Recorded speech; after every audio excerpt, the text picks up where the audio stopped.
रुकने कौमी असम्बली सरताज गुल ने बजट पर तहफ़्फ़ुज़ात का इज़हार कर दिया है। कौमी असम्बली में इज़हार ख्याल के दौरान कहा कि बजट में नौजवानों के लिए कुछ नहीं रखा गया। ये बजट भी नाकाम है और हुकूमत भी नाकाम है। गुड गवर्नेंस का ये हाल है कि अंडरपास बैठ गया।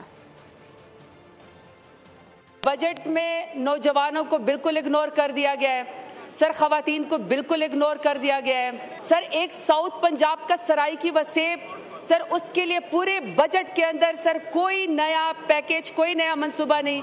और दूसरा सर फाटा जो सबसे ज़्यादा दहशतगर्दी से मुतासर है, उसको भी सर कोई पैकेज देने के बजाय सर उसके ऊपर भी इन्होंने मजीद जो है वो टैक्स जो है वो इम्पोज कर दिया है।